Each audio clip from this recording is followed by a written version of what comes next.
पुनः आपका skill hub में स्वागत है। मैं रितेश कुमार।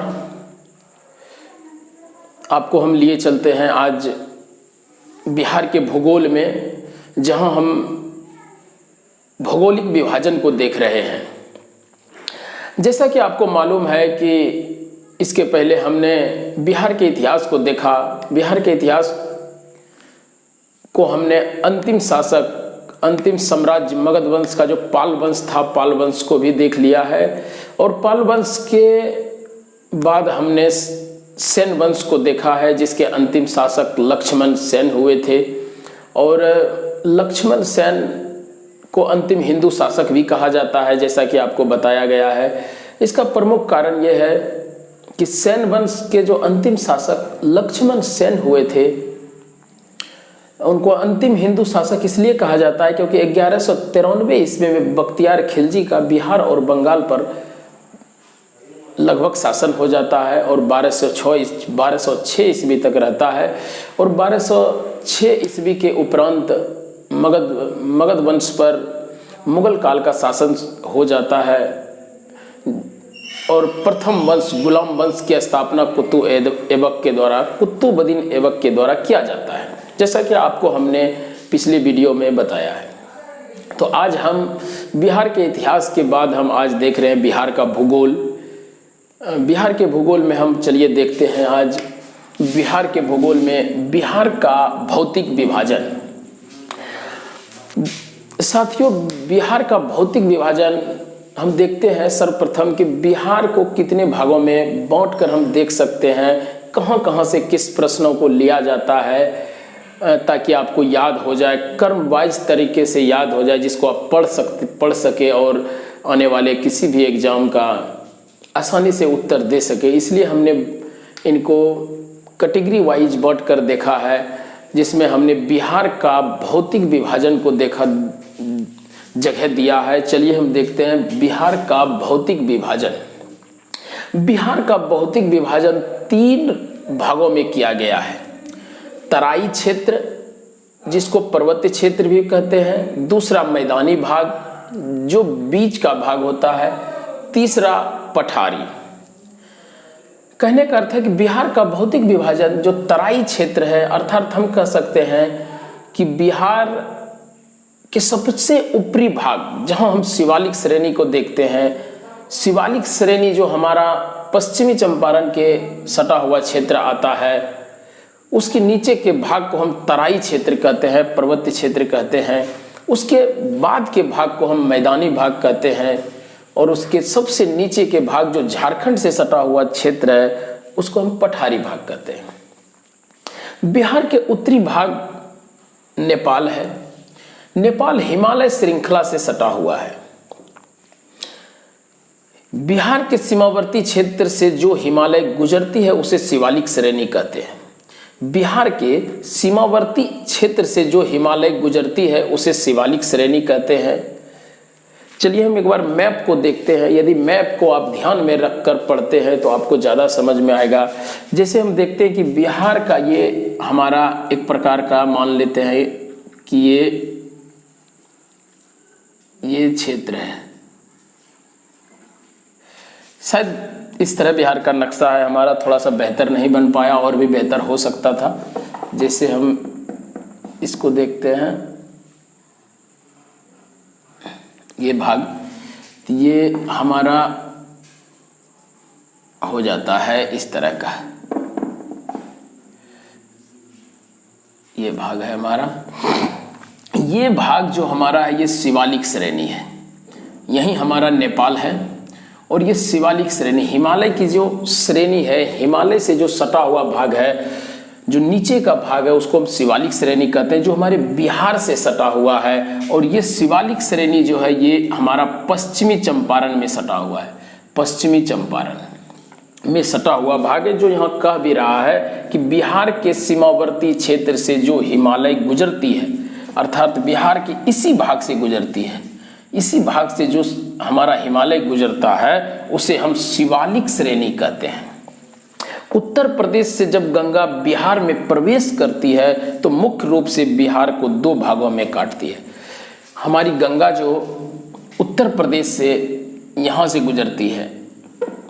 चलिए एक बार हम यहाँ से जब उत्तर प्रदेश से गंगा बिहार गुजरती है या हमारे बिहार में प्रवेश करती है तो इसको दो भागों में इस तरह काटती है। उत्तर प्रदेश से जब गंगा बिहार में प्रवेश करती है तो मुख्य रूप से बिहार को दो भागों में बांटती है।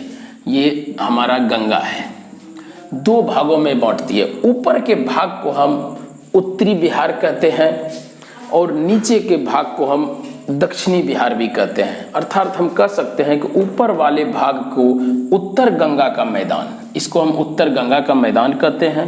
नीचे वाले भाग को दक्षिण गंगा का मैदान कहते हैं। इसी भाग को शिवालिक श्रेणी से जितनी भी नदी निकलती है, शिवालिक श्रेणी से यहाँ से अर्थात ये हुआ शिवालिक श्रेणी। शिवालिक श्रेणी से जितनी भी नदी निकलती है सभी गंगा में आकर मिलती है। जैसे आपने देखा होगा कि कुछ ऐसी भी नदी है जो निकलती है, जैसे हम कह सकते हैं यहाँ से एक नदी निकलती है, फिर यहाँ से निकलती है, ये गंडक हो गया, ये बूढ़ी गंडक निकलती है। इसके बाद यहाँ से नेपाल के क्षेत्र से निकलती है जिसको बोलते हैं हम एक कोसी, सप्त कोसी निकलती है, लेकिन यहाँ कोसी है निकलती है। यहाँ से हमारा महानंदा निकलती है। तो ये जितनी भी नदियाँ शिवालिक श्रेणी से निकलती है वो गंगा में आकर मिल जाती है। और नीचे से भी जितनी भी नदियाँ निकलती है, हम कह सकते हैं कि नीचे से जितनी भी नदियाँ निकलती है, जैसे यहाँ से सोन नदी निकलती है, यहाँ से सोन नदी निकलती है। सोन के बाद यहाँ एक नदी है पुनपुन निकलती है और यहाँ से फल्गु निकल के पुनपुन में ही मिल जाती है। यहाँ से मेरा एक और नदी निकलती है किऊल, और यहाँ से अजय जमुई से ही निकलती है। अजय मात्र एक नदी है जो बिहार से निकल के बिहार में ही रह जाती है। तो इस तरह की जो नदी निकलती है, सभी नदी दक्षिण बिहार से हो या उत्तर बिहार की जितनी भी नदियां हैं, अर्थात कह सकते हैं कि शिवालिक श्रेणी से जितनी भी नदी निकलती है या तो पठारी क्षेत्र से जितनी भी नदियां निकलती है, तमाम नदी गंगा में ही जाकर मिल जाती है। तो कहने का अर्थ है कि इससे स्पष्ट ये होता है कि बिहार के जो भौगोलिक संरचना है वो बीच का भाग धंसा हुआ है। और नदियों के बारे में हम जब नदी को पढ़ाएंगे, बिहार के भौगोलिक क्षेत्र में जब नदी तंत्र को पढ़ाएंगे तो हम विस्तृत रूप से आपको बताएंगे कौन सी नदी कहाँ से निकलती है और कहाँ जाती है, किनका मिलन स्थल कहाँ है। लेकिन यहाँ हम बिहार के भौगोलिक क्षेत्र को पढ़ा रहे हैं, इसलिए हमने उनको जगह नहीं दिया है। फिर भी हमने एक याद रहे, आपको किसी तरह की परेशानी ना हो, इसलिए हमने बताया है। तो कहने का है कि ऊपर वाले भाग को ऊपर गंगा को ऊपरी गंगा का मैदान कहते हैं, नीचे वाले भाग को दक्षिण गंगा का मैदान कहते हैं। शिवालिक श्रेणी से जितनी भी नदी निकलती है सभी गंगा में आकर मिल जाती है। नीचे पठारी क्षेत्रों से, इस क्षेत्र से, इसको यही झारखंड का क्षेत्र हमारा पड़ता है, नीचे पठारी क्षेत्र से जो नदी निकलती है वह भी गंगा में आकर मिल जाती है। ये हमारा होता है पश्चिम बंगाल का भाग, ये पश्चिम बंगाल का भाग होता है यहाँ से यहाँ तक ऐसे करके। और ये हमारा झारखंड का भाग यहाँ से होता है। यहाँ हमारा रोहतास और कैमूर पाया जाता है। यहाँ हमारा पश्चिमी चंपारण, नीचे पूर्वी चंपारण, यहाँ गोपालगंज। जब हम नदी तंत्र को देखेंगे और संरचना को देखेंगे तो हम आपको बताएंगे। तो भौतिक विभाजन में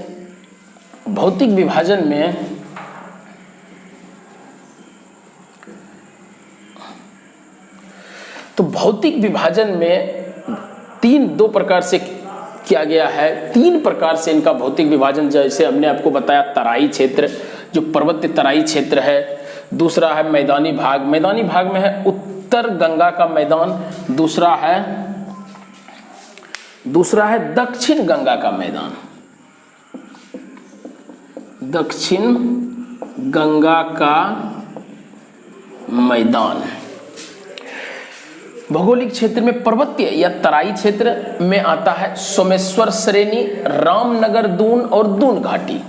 पर्वतीय या तराई क्षेत्र में जो आता है वो भाग है सोमेश्वर श्रेणी, रामनगर दून और दून घाटी। दूसरा जो भाग है हमारा मैदानी क्षेत्र, जो हमने अभी आपको बताया बिहार के भाग में ये जो बीच का भाग है ये मैदानी क्षेत्र हमारा है, जो अभी आपने बताया कि उत्तर का मैदान और दक्षिण का मैदान। तो मैदानी क्षेत्र में उत्तर गंगा का मैदान और दक्षिण गंगा का मैदान है, जिसमें है घाघरा गंडक का दोहाब, अर्थात एक और नदी यहाँ से घाघरा निकलती है और ये नदी गंडक। तो ये दोनों के बीच का जो है भाग, इसको हम घाघरा गंडक का दोहाब कहते हैं, घाघरा गंडक का दोहाब कहते हैं। दूसरा गंडक कोसी दोहाब, गंडक कोसी दोहाब, यहाँ से कोसी निकलती है, इन दोनों के बीच के भाग को हम गंडक कोसी दोहाब कहते हैं। कोसी महानंदा दोहाब, यहाँ से आपको बताया कि महानंदा निकलती है, तो कोसी और महानंदा के बीच को भाग को हम कोसी महानंदा दोहाब कहते हैं।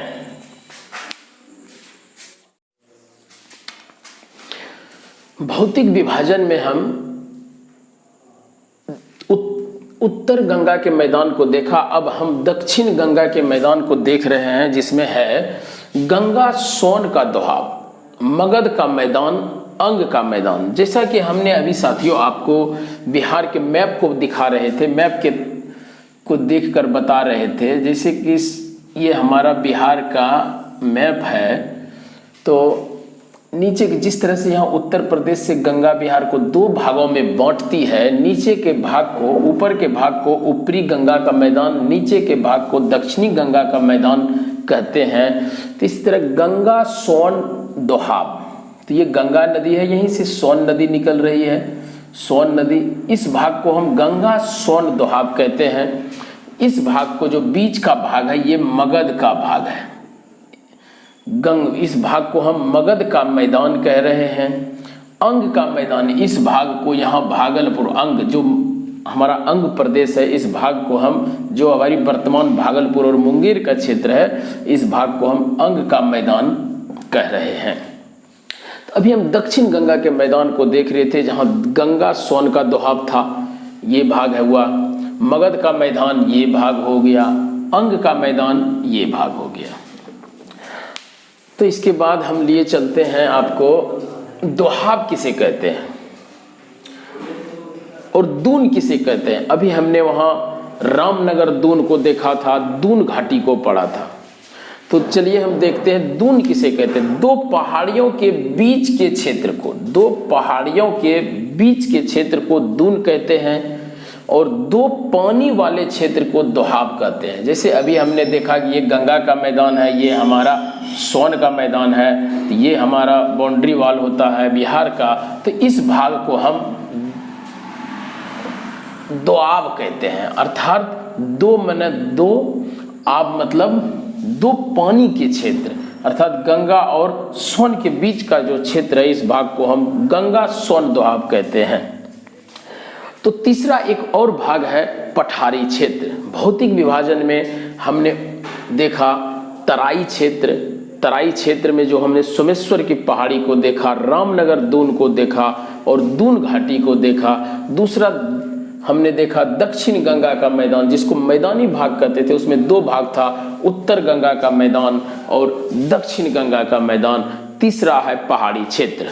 तो चलिए हम पहाड़ी क्षेत्र को देखते हैं, जिसको पठारी क्षेत्र कहते हैं। पठारी क्षेत्र में आता है राजमहल की पहाड़ियाँ, राजगीर, नालंदा, जमुई, खड़गपुर तथा बारावर की पहाड़ियाँ। पठारी क्षेत्र में इतने भाग आते हैं। और दूसरा एक आता है कैमूर का पठार, जिसमें कैमूर और रोहतास मुख्य रूप से सम्मिलित है, ये भाग होता है। ये भाग कैमूर और रोहतास का भाग है। ये भाग आपका आता है राजगीर, नालंदा, जमुई, खड़गपुर, ये भाग। और ये मुख्य रूप से कैमूर और रोहतास का भाग है। इसमें कई स्थलाकृति है। सबसे प्राचीन स्थलाकृति है आर्कियन युग, अर्थात धारवाड़ की चट्टानें। आपने कई तरह के कॉम्पिटिटिव एग्जाम में, जो अपने पिछले एग्जाम में पूछे गए प्रश्नों में आप देखते होंगे, जो बिहार से प्रश्न रहा है, उसमें रहा है कि धारवाड़ की चट्टानें किस जिले में है, तो जिसमें आपको ऑप्शन मिलेगा मुंगेर मिलेगा, पश्चिमी चंपारण मिलेगा, बहुत तरह के ऑप्शन मिलते हैं। तो इसको हम जरूर देखेंगे, थोड़ा ध्यान से देखते हैं। सबसे प्राचीन स्थलाकृति है आर्कियन युग अर्थात धारवाड़ की चट्टानें, जो हमारा गया, मुंगेर, शेखपुरा, जमुई, औरंगाबाद, खड़गपुर, ये हमारा क्षेत्र है। नीचे के भाग ये है गया, मुंगेर, शेखपुरा, जमुई, औरंगाबाद, खड़गपुर। इसमें कैमूर और रोहतास की पहाड़ियां नहीं आएगी। ये विंध्यन श्रेणी में आता है और विंध्यन श्रेणी की चट्टानें पाया जाता है कैमूर और रोहतास में। विंध्यन चट्टानें, दूसरा है कैमूर और रोहतास, चूना पत्थर के लिए प्रसिद्ध है। विंध्यन चट्टानें चूना पत्थर के लिए प्रसिद्ध है, जो कैमूर और रोहतास के क्षेत्र में पाया जाता है। और सबसे प्राचीन स्थलाकृति जो हमारा आर्कियन युग अर्थात धारवाड़ की चट्टानें है, जो गया, मुंगेर, शेखपुरा, जमुई, औरंगाबाद और खड़गपुर है। यहाँ पत्थरों का खनन होता है, कई तरह के पत्थर, मतलब एक तरह के हम कह सकते हैं यहाँ चूना पत्थर प्रसिद्ध है, तो यहाँ हमारा पत्थर प्रसिद्ध है। तीसरा है ट्रेसरी युग की चट्टानें, जो सोमेश्वर पहाड़ी क्षेत्र में है। सोमेश्वर की पहाड़ी हमने आपको बताया था कि ये ऊपर का जो भाग हमारा होता है, ये भाग हमारा सोमेश्वर की श्रेणी, ये ऊपर का जो भाग हमारा आता है, जो हिमालय के शिवालिक श्रेणी से सटा हुआ भाग है, इस भाग को हम सोमेश्वर की श्रेणी कहते हैं। इस भाग को हम सोमेश्वर की श्रेणी कहते हैं, जो हमारा ट्रेसरी युग की चट्टाने में आता है, सोमेश्वर पहाड़ी क्षेत्र। उसके बाद है सबसे नवीन क्वाटरनरी चट्टानें। सबसे नवीन क्वाटरनरी चट्टानें बिहार के मैदानी भाग में पाया जाता है। सबसे नवीन क्वाटरनरी चट्टानें बिहार के मैदानी भाग में पाया जाता है। तो एक बार हम पुनः इसको रिकॉल कर लेते हैं। हमने बिहार के भौतिक विभाजन को देखा, जो तराई क्षेत्र में था, जिसमें तराई क्षेत्र में सोमेश्वर की पहाड़ियाँ थी, दून घाटी थी, उस रामनगर दून था। और उसके बाद हम देख रहे थे मैदानी भाग, जिसमें क्या था, मैदानी भाग में उत्तर गंगा का मैदान और दक्षिणी गंगा के मैदान को हमने देखा, दोहाब को देखा।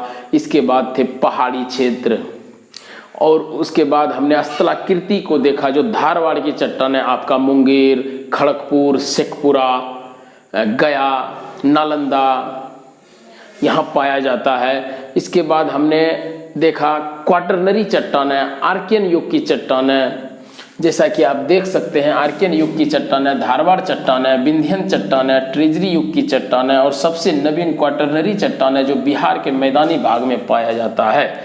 इस तरह के कई सवाल पूछे जाते हैं कि क्वाटरनरी चट्टानें बिहार के किस भाग में पाया जाता है, तो बिहार के मैदानी भाग में।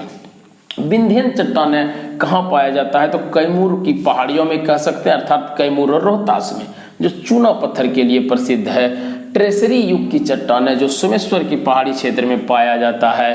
कैमूर का पठार, जो कैमूर और रोहतास का क्षेत्र पाया जाता है। तो साथियों, आज हम देख रहे थे बिहार का भौतिक विभाजन। इसको हम अगले वीडियो में समाप्त कर देंगे, अर्थात ये 2 क्लास का होगा। इसके बाद हम नदी तंत्र को देखेंगे, बिहार के जलवायु को देखेंगे, और बिहार के हमने मिट्टी को देखेंगे। जब बिहार की मिट्टी को हम देख लेंगे, तो हम एक और वीडियो आएगा जो हमारा वन क्षेत्र से होगा। जनसंख्या को हमने, बिहार की जनसंख्या को हमने पिछले शुरुआती दौर में ही हमने बिहार की जनसंख्या को देख ही लिया है, जनगणना को देख ही लिया है। तो आज के क्लास को यहीं हम समाप्त करते हैं। यदि आप इससे जुड़े हुए पिछले वीडियो को आप नहीं देखे हैं, तो आप YouTube पर skill hub online class by Ritesh sir को सर्च करिए और डिस्क्रिप्शन प्लेलिस्ट में जाइए, आपको इसके पहले के सारे वीडियो मिल जाएंगे। तो आज के क्लास को यहीं हम समाप्त करते हैं। धन्यवाद।